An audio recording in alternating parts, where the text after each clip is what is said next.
Baik lagi di Gunners Podcast bersama Ica, dan juga Rizky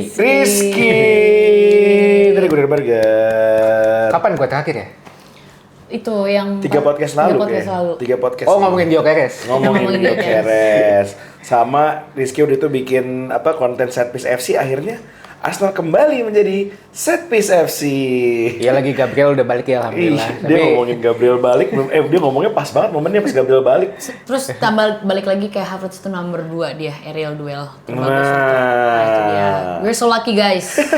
By the way, lately lagi banyak banget isu-isu secara umum, isu-isu tentang yang paling dekat mungkin ini investasi bodong. Lagi rame tuh, asli sosmed gue isinya cuman investasi bodong, mens rea, sama ini satu lagi, Aureli Morman. Oh, ya. Mbak Aureli. Tapi apapun yang terjadi di luar sana, semoga segera selesai lah semuanya yang lagi going concern. Sebenarnya kita kebetulan di Jakarta cuaca lagi nggak baik banget. Ica termasuk hari ini sebagai korban.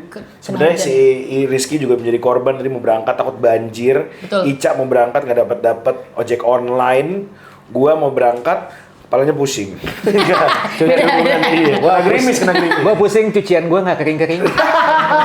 Gue biasa nyuci, ya aku belum kering, ya udah. Tapi semuanya Gunners family yang ada di sini semoga kalian stay warm dan juga aman jauh dari bencana ya teman-teman. Betul. Sama ini ada lagi kalau penyakit yang lagi hot banget, super flu. Apa tuh? Super flu itu lebih kenceng dibanding COVID penyebarannya, tapi simptomnya nggak separah COVID. Dan efek sampingnya nggak sebanyak kayak flu biasa, tapi lumayan sedikit berkepanjangan. Nggak bikin sampai sesak napas, tapi bersin-bersin. Lo lately bersin-bersin, demam kecil, itu simptomnya super flu tuh. Jadi teman-teman mungkin kita udah mulai mungkin harus pakai masker lagi sedikit-sedikit.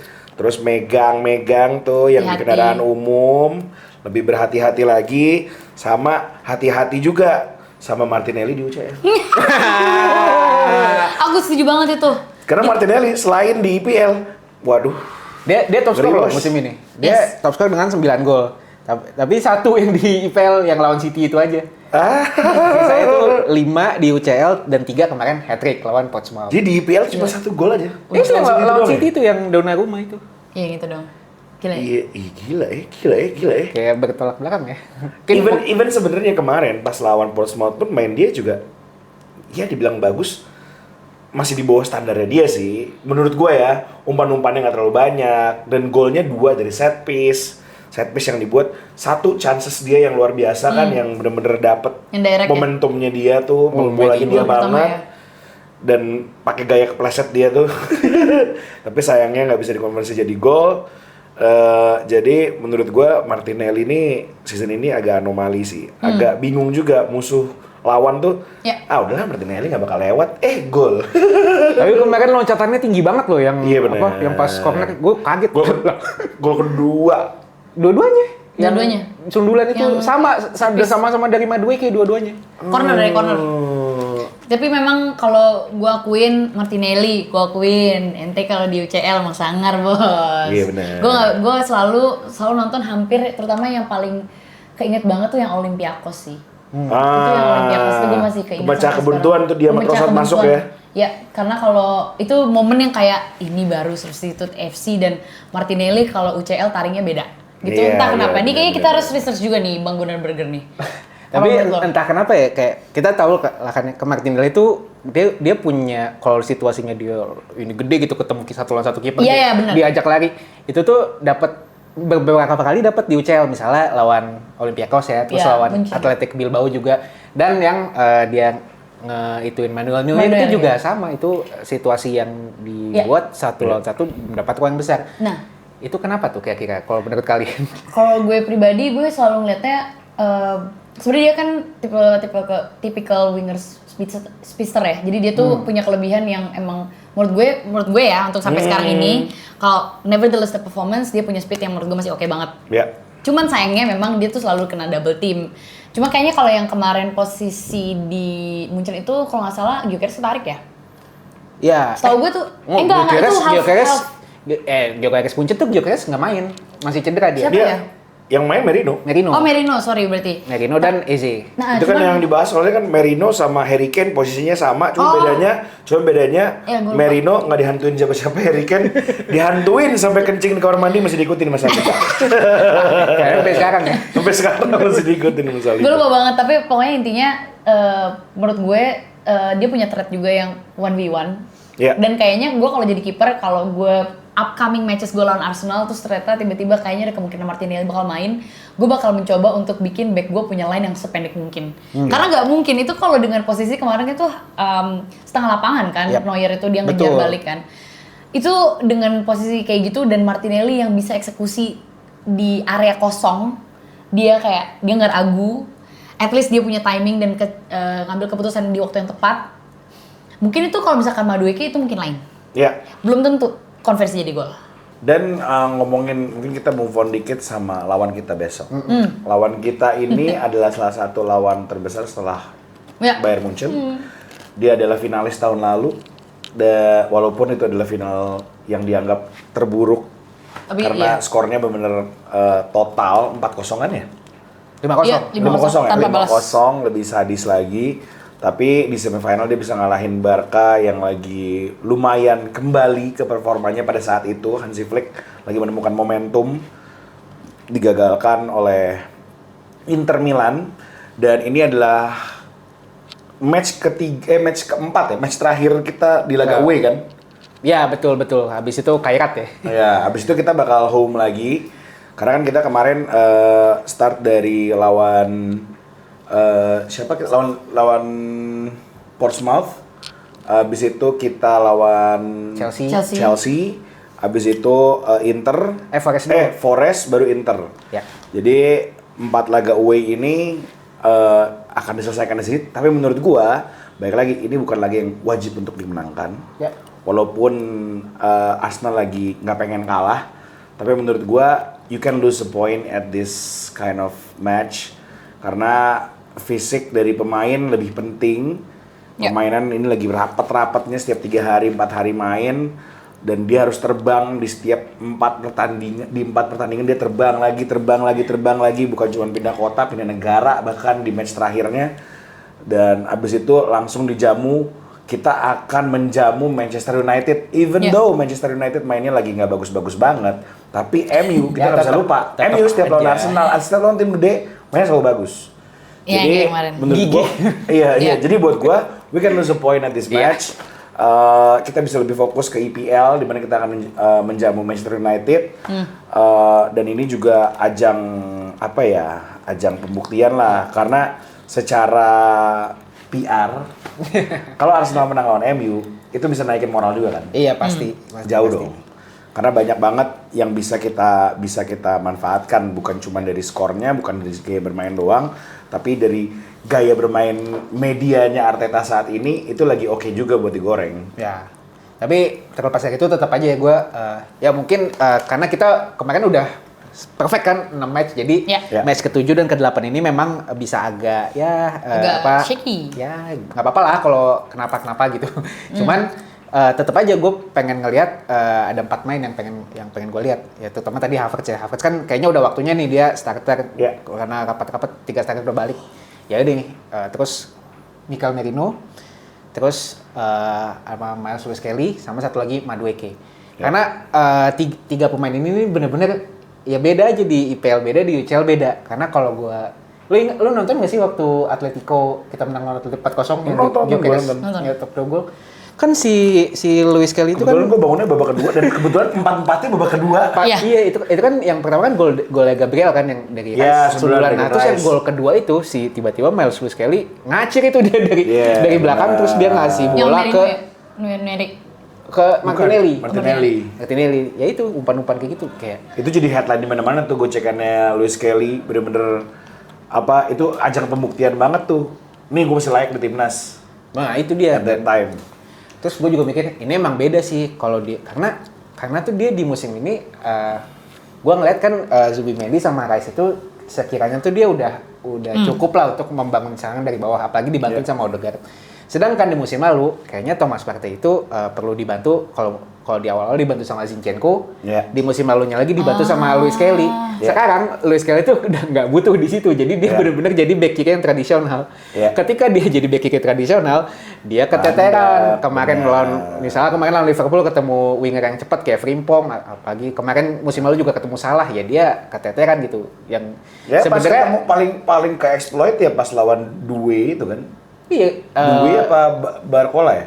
Iya itu juga. Terus kemarin juga lawan Olise juga. Jadi sebenarnya gue ngerasa ya lu kasihan juga sih kalau lu taruh dia di sana gitu. Tapi so far ya memang apa ya? Ya dia mau nggak mau harus perform karena Inter nggak ada siapa sayap kanannya? Aduh, gue lupa. Udah lumayan ikutin liga. Karena mereka lagi peringkat pertama juga kan di Liga Italia. Lagi berebut sama Milan. Milan tuh sama kayak MU kalau nggak salah, dia cuma ikut satu kompetisi setelah MU kemarin kalah lawan Brighton kan. Iya. Sayap mana kanan? Sayap kanan yang bakal dijagain Skelly. Ya dia mainnya wingback sih ya, dia kan 3-5-2 kan Martinez. Ya. Lautaro Martinez yang agak melipir itu. Tapi Lautaro Martinez masih ini sih. Mungkin akan agak mirip seperti Atletico ya. Jadi yang dijaga tuh bukan sayap murti. Jadi gue ngerasa makanya player to watch-nya adalah si Miles Lewis Kelly karena harusnya sih dia mendapat setup yang lebih baik ya. Semoga aja pada saat match lawan Inter nanti dua bek kiri kita udah sembuh juga, Calafiori sama Hincapié, sehingga di saat Lewis Kelly mandek di babak pertama, Hincapié atau Calafiori bisa ngisi posisi itu untuk mengisi kekurangan lah. Kalau misalnya Skelly masih ada trouble di sana. Tapi menurut gua kritikan banyak banget buat Skelly. Gua tetap dan itu valid kok sebenarnya. Iya, semua kritiknya valid. Kita capek, kita kesel itu wajar. Tapi menurut gua dan gue sebenarnya udah agak capek dengar kata-kata dia masih muda, dia masih ini. Gue sempat bilang Kieran Gibbs, Gael Clichy sama Ashley Cole juga mulai di usia yang sama dan mereka tetap konsisten, nggak konsisten jelek, nggak konsisten bagus, tetap di situ aja. Sedangkan kalau Skelly ini kan udah naik banget, turun banget, naik banget, turun banget, sehingga narasinya benar-benar kencang banget begitu dia main jelek banget. Jadi menurut gue sangat menyukai Arteta masih ngasih kesempatan dia di saat dia lagi dikritik habis-habisan, karena menurut gue ini ajang untuk mengetes mentalnya Luis Skelly itu sendiri. Gimana caranya? Kalau dia kan banyak yang bilang Skelly itu udah nggak cocok, dia harus jadi traditional midfielder. Kagak bisa mau ngisi ganti posisinya siapa di Declan Rice di LCM? Nggak mungkin, mau ganti siapa? Merino kemarin pas lawan Portsmouth udah kayak apa? Jago banget. Bener-bener di mana aja ada. Ya Portsmouth sih, tapi tetap aja ya. Iya tetap aja. Kemarin Skelly mainnya ya babak kedua bagus, babak pertamanya ya, balik lagi yang tadi gue bilang kalau dia murni di left back ya hancur gitu. Gitu udah dikasih peran lain agak kayaknya kalau emang butuh ke inverted lagi balik lagi emang. Sedangkan kalau inverted mungkin kalau lo mainin Eze masih bisa. Ya, dilema juga karena kita nggak sebutuh itu sekarang ini. Betul. Ya itulah, ya itu kan tugasnya pelatih kan buat mengeluarkan gimana yang terbaik dari anak buahnya gitu. Ya kita tunggu aja lah. Guys, kita ngomongin lawan Inter besok gitu, karena menurut gue lawan Inter ini adalah suatu hal yang jujur cukup gue bayangin ketika kita mau masuk final last year. Gue inget banget waktu itu tulisannya kan cuma TBC ya, kalau di Fotmob gitu ya. Gue inget banget tanggal 1 Juni kalau nggak salah. Dan gue berharap waktu itu gambarnya Arsenal, ternyata bukan. Mungkin itu kalau Arsenal itu lain hal. Mungkin itu kalau waktu itu Inter lawan Arsenal mungkin lain hal. Cuman untuk di game ini kemarin udah coba nonton ya, karena tahun sebelumnya itu kan Inter final juga kan? Iya. Ya iya. Inter itu yang lawan PSG itu. Itu 5-0. Oh bukan yang tahun sebelumnya lagi? Oh tahun sebelumnya lagi. Yang lawan City. Yang lawan City kan? Yang boring banget, bukan main tuh game. Lukaku. Itu pak. Lukaku yang menghibur. Itu boring banget game-nya kan. Jadi gue tuh learn gimana cara kita kalau kita main lawan Inter gitu. Tapi ternyata karena pasti awalnya waktu kita mau dijatuhin ketemu sama Inter ya, anjir takut banget lagi gitu kan, karena maksudnya prominent, dominant gitu, dan kita ngeliatnya kayak ini bisa jadi match yang sangat-sangat mungkin jadi bahan omongan orang banyak gitu. Tapi untuk match ke depan ini gue cukup lagi lihat dari history aja gitu, mungkin lagi nggak banyak nonton Inter. Cuma memang gue berharap banget ini masih bisa ke sweep. Iya. Maksudnya ini bisa ke sweep dengan baik lah. Iya. Dan tidak ada yang cedera, itu dulu aja. Sekarang Inter Spalletti ya? Bukan, siapa pelatih Inter ya? Cifu, Christian Cifu. Yoi. Oh iya. Udah tua kita dulu tuh pemain itu semua. Sekarang udah pada ngelatih. Iya lagi Cifu anjir. Tapi ya Zaman pakai apa? Ini kepala tuh. Di Roma ya. Dia 70% cuy. Tapi ya dulu kalau ngomongin yang kita aja nih, kita ketemu Inter musim lalu sebenarnya peluang-peluang kita tuh dapat banyak dari bola atas, terutama dari kayak Havertz sama Mikel Merino.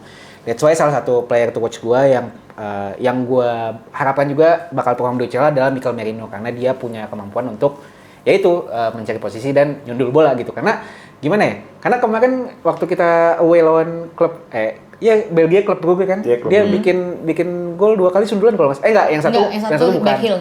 Yang satu sundulan ngadep ke belakang kan. Itu kan sebenarnya karena dia seakan-akan gak dijaga, tapi ternyata dia bisa menemukan space di situ. Nah, itu tuh sebenarnya gue harapkan bisa dieksploit, karena musim lalu sebenarnya Merino tuh juga dapat sundulan-sundulan yang sebenarnya peluangnya oke. Tapi kayak itu kan masih tahun 2024 ya, dia tuh belum jadi striker gitu. Jadi mungkin dia belum merasa punya urgensi untuk nyetak gol. Jadi mungkin kurang gigih. Tapi instingnya ada. Kurang gigih lagi. Keluar lagi. Tapi instingnya ada.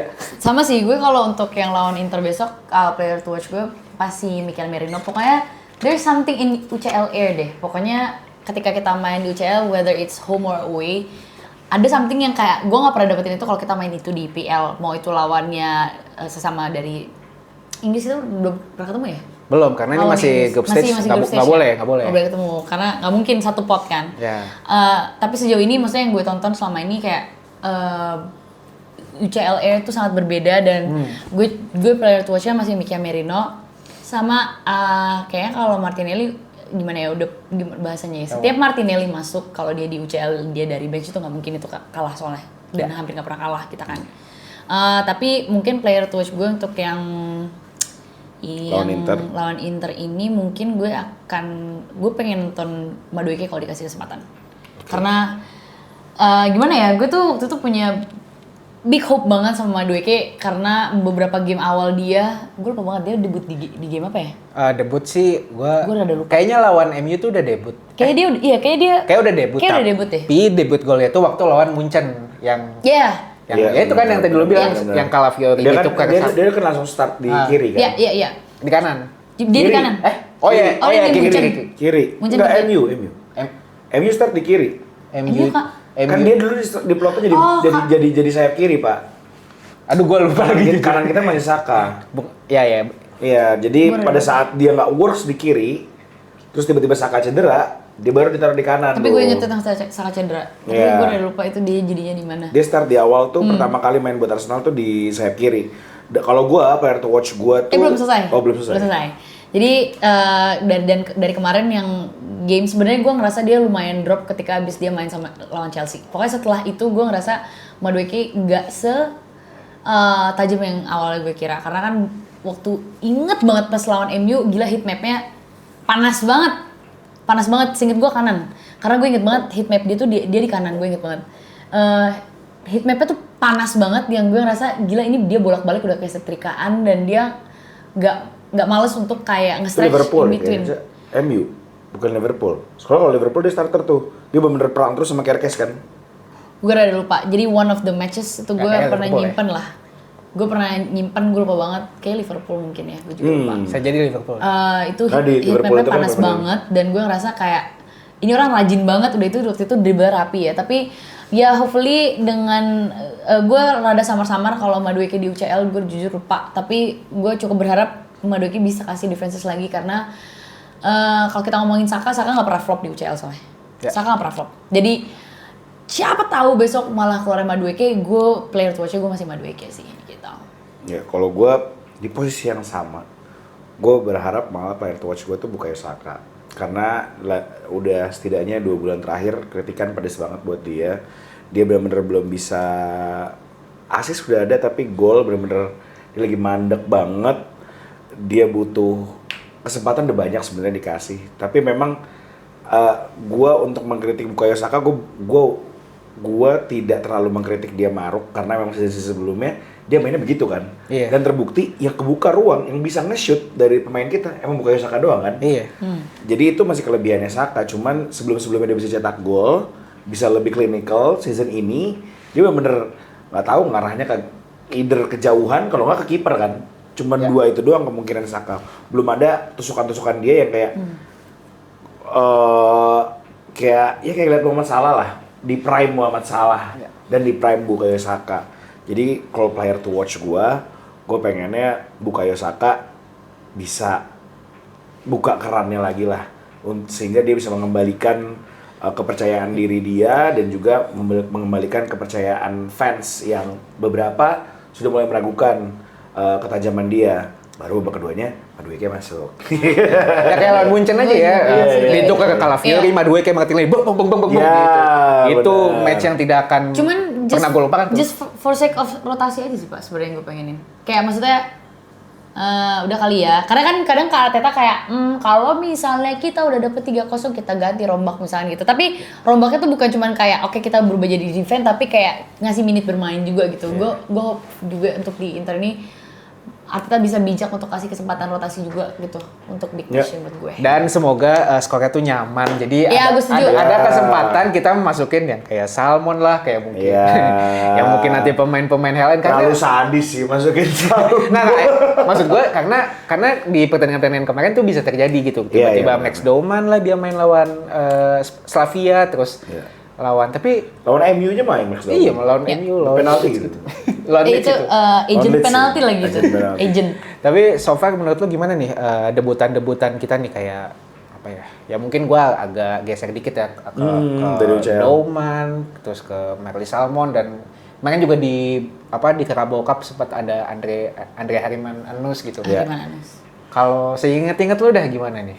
Karena kita nih musim lalu kan keluar nih Nwaneri dan Luis Kelly, terus musim ini kita keluar Doman. Susah nggak sih Pak? Yang benar-benar baru kelihatan baru Max Doman doang. Karena Salmon cuma buat ngejaga kedudukan doang kan. Betul. Cuman passing, tektokan. Beberapa kali kemarin sebenarnya karena gue ngeliat Salmon tuh benar-benar mirip banget sama Saliba. Tenangnya, progresi bola ke depannya, visionnya tuh sama. Tapi kadang-kadang ya jadinya Mosquera, Saliba sama Salmon tiga-tiganya terlalu tenang. Salmon air terlalu tenang emang kadang-kadang bisa membunuh. Salmon tapi kadang-kadang emang begitu doang dia. Terus dia kelihatannya kayak ngantuk ya. Iya asli. Kalau Andre Hariman Gak boleh ngomong ngantuk sih. Kalau Andre Hariman Anus mirip banget lagi sama Gyökeres. Kalau gue ngerasa samar-samar sih sebenarnya kalau ini semuanya. Tapi emang kalau gue pribadi jujur gue berharap Arteta bisa kasih cukup position aja sih, terutama untuk di game-game yang kita rasa kayaknya bolehlah kita kasih rotasi gitu. Karena betul terima kasih ya Permata Soccer ya atas didikanmu selama ini ya. Terima kasih Agent Per atas jasamu ya. Terima kasih banyak karena Kata Paris katanya dia baru one man notice ya. Gue kira udah out ternyata baru one man notice. Baru one man notice, tapi respect semua. Gue ngerasa pokoknya semenjak kurang lebih 3 tahun terakhir ya. Per juga sangat aktif. Gue seneng banget gitu kalau udah ada pemain kita yang jadi manajer, tapi itu pun manajernya akademi gitu ya. Dan sejauh ini gue rasanya Max Doman dia di Arsenal berapa ya? Dia itu masih 16 tahun. Dia masih 16 tahun kan? Dia kalau nggak salah waktu itu pernah masuk juga di U18. Menurut gue ini prominent future buat Arsenal. Meski dan dia adalah benar-benar top apa sih bahasanya debutan yang paling muda saat ini rekornya di UCL. Cuma gue berharapnya Arteta punya plan buat dia, bukan cuman kayak oke, lu di bench, oke, lu coming in, pulang sekolah lu latihan ya, enggak sih. Tapi gue berharapnya dia punya plan yang cukup bagus untuk Max Doman karena ini timnya udah pack nih. Ini gue ngomong general ya, timnya udah pack gitu. Tapi gue nggak mau nih ada contoh-contoh kayak Cido Obi Martin, Cido Obi, gue nggak mau kayak gitu lagi. Jadi yang maksudnya kayak Arteta bisa utilize di game-game yang menurut gue masih bisa dirotasi. Kan lo selalu bilang nih, Pak, kalau ayolah dirotasi lah, kita kasih kesempatan lah gitu. Kalau Salmon mungkin gue belum terlalu banyak perhatiin kemarin untuk loss on man side yang gue lihat ya untuk saat ini jadi sebuah yang promising tapi belum untuk kayak gue jadiin bantalan, belum bisa. Tapi yang Harim Anus tuh gue cuma nonton sekali, kayak tajam banget sebenarnya. Iya dia tuh hampir ngegolin tapi. Hampir ngegolin itu, tapi kelewatan momentum lewat dikit. Ya itu dia dia tepis terus muntahannya ke Saka, terus Saka golin. Cuman waktu itu menurut gue soalnya gue inget banget ini siapa ya namanya ya, gue ngeliat gue. Soalnya gue jujur gue gak ngikutin akademi banget, tapi gue pas ngeliatnya Harim Anus panjang banget kan namanya. Yeah. Pas udah tuh kameranya tuh udah di ujung dan dia tuh kayak udah kelewatan. Dia udah di ujung, bolanya udah muntah tuh gue kayak anjir ini siapa berani banget karena kecil banget pak, maksudnya kecil tuh lo kelihatan kayak very young. Dan gue berharap semoga ini bisa jadi optionnya Arteta juga yang kayak siapa ya di depan yang bisa kita putar lagi meskipun saat ini kayaknya udah firm dengan 3 ataupun 4 ya. Gue nambah lagi Merino ya. Hopefully yang gue harapin dari general semuanya Arteta punya plan yang bagus untuk mereka sih. Iya. Tolong jangan ada lagi coba Akpom berikutnya, jangan ada lagi Serge Gnabry. Jangan ada lagi dulu tuh yang mungkin gue takut kalau bisa jadi Serge Gnabry gak apa-apa deh. Tuh orang masih punya karir di luar. Bagus. Jangan sampai kayak Thomas Icefield itu loh. Bener-bener kayak Thomas Icefield tuh the next big thing at that time. Bikinlah kayak Jack Wilshere, harapan kita Max Dauman tuh bisa jadi kayak Jack Wilshere. Bisa jadi kayak siapa mungkin Theo Walcott kan kita belinya bukan pemain dari kan waktu masih sempat masuk akademi sebentar kan. Sempat nggak sih? Ya. Gue takut salah dah. Enggak, akademinya Soton. Oh akademinya enggak, maksud gue lupa dia beli di usia umur 16. Dia 16. Kayak langsung tim senior. Langsung tim senior ya. Langsung tim senior. Iya, pokoknya jangan ada lagi lah kayak gitu-gitu. Udahlah, semoga aja bener karena nih Max Dauman bener-bener promising di waktu dia pramusim. Jadi kita nggak tahu apakah pramusim itu akan menggambarkan permainan dia di game by game di Arsenal season ini. Tapi dengan semoga ini cepat semoga si Max Dauman ini cepat sembuh katanya kan pertengahan Februari apa awal Februari kalau nggak salah. Sehingga Arsenal atau Arteta bisa kembali memberi kesempatan sama dia dan memberi daya karena Max Dauman, tapi Max Dauman itu kayak campuran Madueke sama Saka gitu. Iya nggak sih? Tenangnya ada, agresifnya ada. Iya. Saka ketenangan, Madueke keagresifan kan kadang-kadang kan. Makanya Madueke dibilang kurang end product. Kayak bingung kan di ending tuh dia selalu ujung-ujungnya passingnya pas udah nyampe ujung banget. Kalau Saka kan pasti narik ke belakang dikit tuh. Itu bedanya. Sedangkan Max Dauman bisa begitu, bisa begini gitu loh. Pas kita lihat beberapa pertandingan terakhir, ujung-ujungnya sering dapat penalti. Tapi intinya kita mah punya harapan besar ya ke pemain-pemain akademi tapi sebelum gua nutup bahasan tentang akademi, gue pengen kayak apa ya? Gue jadi inget nih mau ngomongin pengen sekali lagi dikit ya. Oke, sikat. Jadi waktu itu ada, gue lupa ini konten buat iklan atau bukan, tapi pokoknya tuh Saka sama Nwaneri itu di interview sama timnya Arsenal. Terus tuh dia kayak dikasih kesempatan, guys lu kalau mau check in ke someone yang lu benar-benar care about gitu, lu telepon dia. Si Saka sama Nwaneri itu milih untuk nelpon si Perimeter Saka. Dan itu tuh gue nontonnya heartwarming banget. Jadi jujur ketika ngelihat dia mau resign dan mungkin dia mau pursue karir yang lain ya, gue ngerasa kayak wah ini sosoknya kekeluargaan banget, hangat lah gitu. Gue denger omongan ini yang kebayang di kepala gue tuh apa? Pas Mertesacker marahin Ozil nggak ngasih appreciate ke fans kita. Gue sangat bersyukur banget punya sosok yang Arsenal through and through yang megang posisi penting di akademi, dan gue berharap nanti yang penerusnya juga bisa melanjutkan spirit itu. Jadi akademi kita bakal lebih baik lagi lah gitu, dan bakal makin dapat kesempatan. Filosofi kekeluargaan ini dipertahankan. Betul. Tapi siapa? Nih sebelum kita tutup, siapa bakal jadi suksesornya Mertesacker dari sejarah? Nggak kebayang sih.